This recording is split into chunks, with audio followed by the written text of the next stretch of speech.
បាទសួស្តីបងប្អូនទាំងអស់គ្នាស្វាគមន៍មកកាន់ Channel របស់ខ្ញុំប៊ុនរដ្ឋាភិក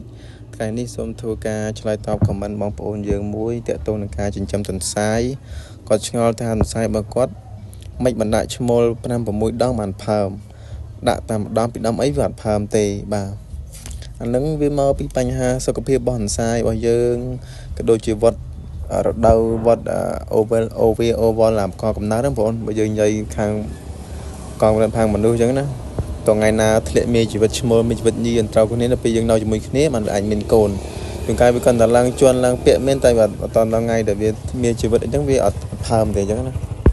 ជួនកាលយើងដាក់ជាមួយគ្នាមែនវាកាន់តែជន់លេងជួនកាលវាកាន់តែឡើងជន់ឡើងពាក់មែនតែវាអត់បានបញ្ចូលមេជីវិតចូលអីដើម្បីបង្កកំណត់ទេជួនកាលដាក់ជាមួយគ្នា10ថ្ងៃអញ្ចឹងទៅជួនកាលដាក់ភ្លាមវាជន់ថ្ងៃទី1ទៅវាផើមភ្លាមជួនកាលដាក់ជាមួយឲ្យឈ្មោល10ថ្ងៃឬក៏2អាទិត្យអីវាទៅតែផើមថ្ងៃទី5ឬថ្ងៃទី10អីហ្នឹងទៅ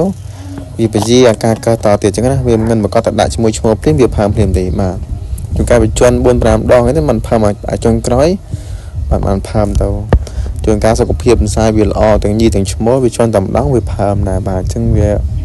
មកពីបញ្ហាសុខភាពផងមកពីវាអត់ត្រូវថ្ងៃមានជីវិតធ្លាក់មានជីវិតញីមានជីវិតឈ្មោលធ្លាក់ទៅវាជួបគ្នាដើម្បីបង្កកណ្ដាត់ផងមកហ្នឹងតើតងនឹងបញ្ហាសុខភាពវត្តរដូវរបស់ទន្សាយបើដឹងអាហ្នឹងយើងមិនច្បាស់ទេព្រោះតែខ្ញុំក្រាមខ្ញុំគិតគឺអញ្ចឹងខ្ញុំធ្លាប់ដាក់ដល់ពេលខ្លះដាក់ជាមួយឈ្មោះឡើង2អាទិត្យបណ្ដោះចេញក៏មានដែរខ្លះណាតែវាផើមថ្ងៃទី10 12 13អញ្ចឹងទៅវាបញ្ជាអាកើតនេះកើតពជាតទៅតាមនឹងទៅបាទ